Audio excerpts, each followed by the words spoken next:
आज मैं आप लोगों को ये बताना चाहती हूँ कि हिप्नोथेरेपी और रिग्रेशन थेरेपी के द्वारा किन बीमारियों का इलाज हो सकता है, किन समस्याओं का समाधान हो सकता है और किन सवालों के जवाब मिल सकते हैं।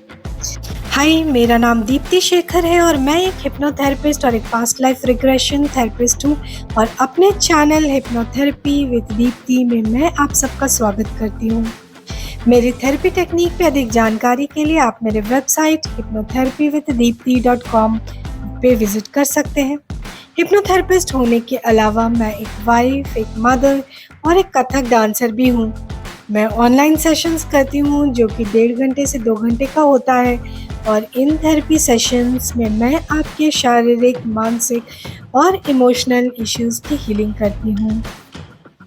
अगर किसी वजह से आप बहुत ज़्यादा स्ट्रेस्ड फील कर रहे हैं या फिर आपकी आदत है आप छोटी-छोटी बातों पे बहुत ज़्यादा सोचते रहते हैं या इस वक्त कोई ऐसा विषय है आपके लाइफ में जो आप बहुत ज़्यादा सोच रहे हैं जिस पर और आप किसी भी और काम पे फोकस नहीं कर पा रहे या फिर आप बहुत एंग्जाइटी फील करते हैं या बहुत लो एनर्जी फील कर रहे हैं, डिप्रेस्ड फील कर रहे हैं या फिर किसी तरह की मानसिक पीड़ा से गुज़र रहे हैं, कोई बहुत ज़्यादा दुख तकलीफ़ की बात है, कोई ऐसी घटना हुई है जिसने आपको बहुत ज़्यादा मानसिक तौर पे दुखी किया है और आप उस घटना को भूल नहीं कर पा रहे हैं, ज़िंदगी में आगे नहीं बढ़ पा रहे हैं या फिर कोई ऐसा डर है, भय है, कोई फ़ियर्स है, फ़ोबियाज़ है, जैसे क्लॉस्ट्रोफोबिया होता है या फिर आपको हाइट का डर है या जानवरों का डर है।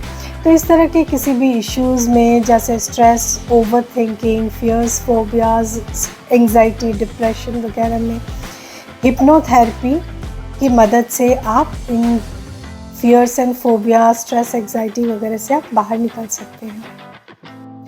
शायद आपको ऐसा महसूस हो रहा हो मानो आपकी ज़िंदगी अटकी पड़ी है या रुकी पड़ी है।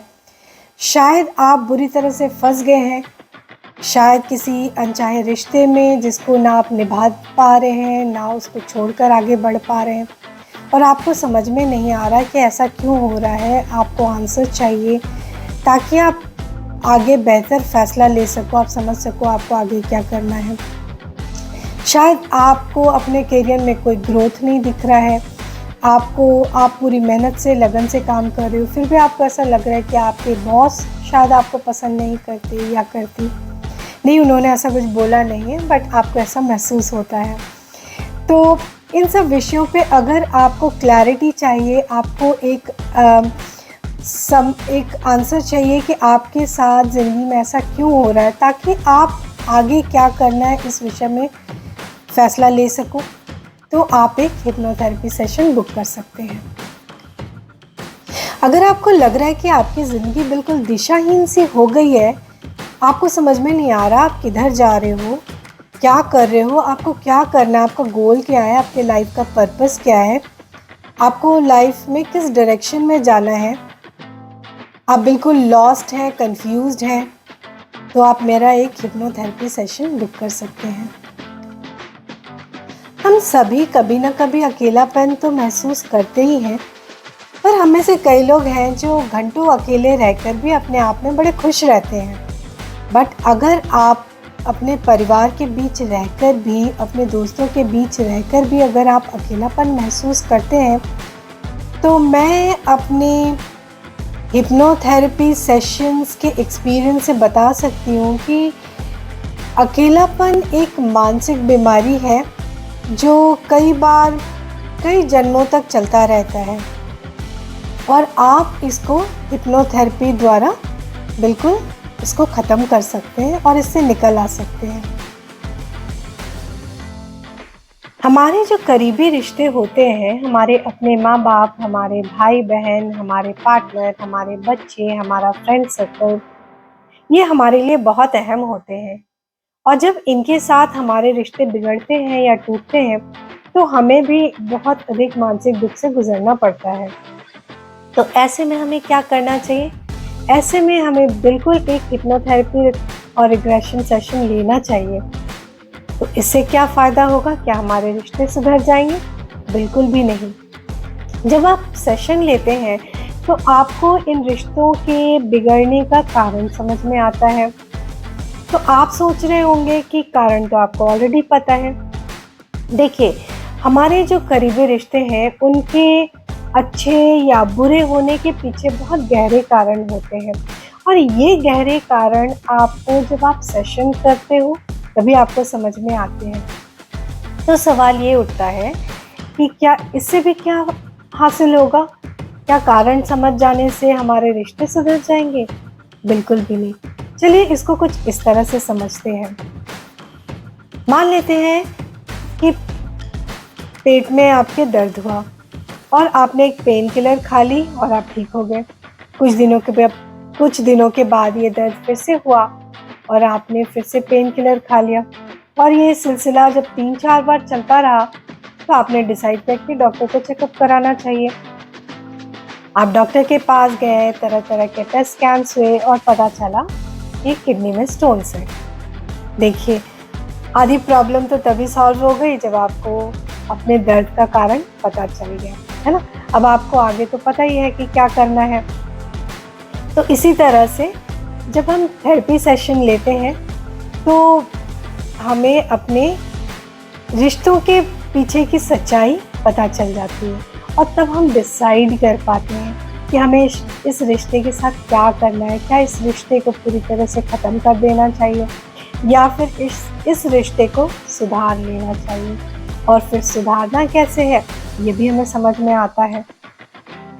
तो देखिए, अपने एक्सपीरियंस से और अपने जो सेशंस मैं करती हूँ, वहाँ जो मुझे क्लाइंट्स के द्वारा एक्सपीरियंस होता है, उससे मैं ये बता सकती हूँ कि ज़्यादातर हमारे रिश्ते हमारे अपने वजह से ही टूटते हैं। इसके पीछे कारण हम खुद ही होते हैं। ये सुनकर शायद आपको बुरा लगे, बट सच तो ये है कि हमारे लाइफ की जितनी भी अच्छी या बुरी चीज़ें होती हैं लाइफ में, उन सब के पीछे कारण हम हमेशा खुद ही होते हैं। क्या आप ज़्यादातर अकेले रहना पसंद करते हैं और आपको भीड़-भाड़ की जगह जैसे पार्टीज़ हो या ऑफ़िस मीटिंग्स या सोशल गैदरिंग्स में जाना बिल्कुल पसंद नहीं? क्योंकि लोगों के बीच आप कंफर्टेबल नहीं फ़ील करते, आपको घबराहट सी होती है, आपका हार्ट बीट बढ़ जाता है, आपको पसीना ज़्यादा आता है, कभी-कभी एंग्ज़ायटी या पैनिक अटैक्स भी आते हैं। तो आपको सोशल एंग्ज़ायटी डिसऑर्डर है और हिप्नोथेरेपी से ये बिल्कुल ठीक हो सकता है। तो हिंदी में इसको दब्बू होना कहते हैं। इस तरह के लोग ज़्यादातर शांत स्वभाव के होते हैं, विनम्र होते हैं, चुपचाप रहते हैं और ज़्यादातर दूसरों की हर बात पे हाँ में हाँ मिलाते रहते हैं। तो दूसरों को तो वो बहुत पसंद आते हैं और दूसरों को खुश करने में वो माहिर होते हैं। पर अपने आप से वो काफ़ी गुस्सा होते हैं, नाराज़ होते हैं, निराश होते हैं, क्योंकि वो चाह कर भी अपने दिल की बात बोल नहीं पाते, अपना पॉइंट ऑफ व्यू नहीं रख पाते लोगों के सामने, क्योंकि उनको लगता है कि अगर मैंने अपने दिल की बात की तो मैं अपनों को नाराज़ कर दूँगा या कर दूँगी, और वो ऐसा करना नहीं चाहते, वो लोगों के गुड बुक्स में रहना चाहते हैं। और ऐसा इसलिए होता है क्योंकि उनके अंदर इनर चाइल्ड इश्यूज़ होते हैं और हिप्नोथेरेपी से ये inner child issues sort out कर सकते हैं, हील कर सकते हैं। आपको किसी भी तरह की बीमारी है, हेडेक, माइग्रेन, आँखों का प्रॉब्लम, गले का problem, frozen shoulder, stones in the kidney, gall bladder, pancreas, tumours, किसी भी तरह की बीमारी, तो आप एक हिप्नोथेरेपी और रिग्रेशन थेरेपी सेशन ज़रूर ट्राई करें। हाँ, मैं डॉक्टर तो नहीं हूँ और मैं दवाएँ प्रिस्क्राइब नहीं करती, बट मैं आपकी बीमारी पे एनर्जेटिकली हील करने का काम करती हूँ।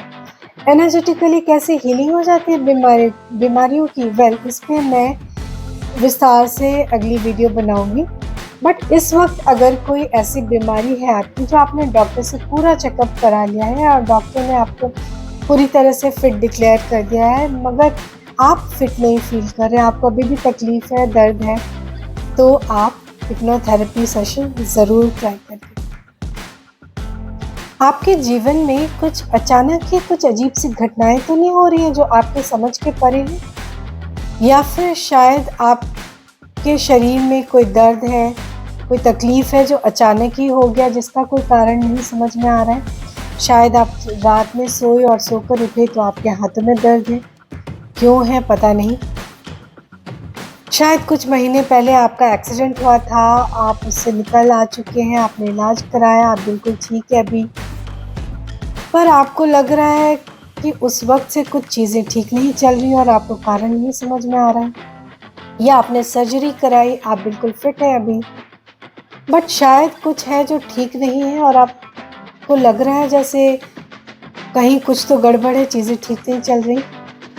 तो इस तरह की कोई भी अचानक हुई घटना, अचानक दर्द, तकलीफ़ जिसका कारण आपको समझ में नहीं आ रहा है, तो आप हिप्नोथेरेपी सेशन ज़रूर कराएँ। तो ये है एक लंबी पूरी लिस्ट उन मानसिक, शारीरिक और इमोशनल इश्यूज़ के जिन पे हिप्नोथेरेपी और रिग्रेशन थेरेपी बहुत ही इफ़ेक्टिव है। तो उम्मीद करती हूँ कि आपको ये जानकारी पसंद आई होगी। अगर पसंद आई है तो कमेंट सेक्शन में ज़रूर डालिए। मुझे इंतज़ार रहेगा आप लोगों के कमेंट्स का, आपके सवालों का। और अगर आप एक हिप्नोथेरेपी सेशन बुक करना चाहते हैं तो आप मेरे वेबसाइट पे जाके बुक कर सकते हैं या फिर आप दिए हुए नंबर पे मुझे व्हाट्सएप मैसेज कर सकते हैं। तो मिलती हूँ फिर अगली वीडियो के साथ। तब तक के लिए आप अपना ध्यान रखिए। Take care. Bye bye.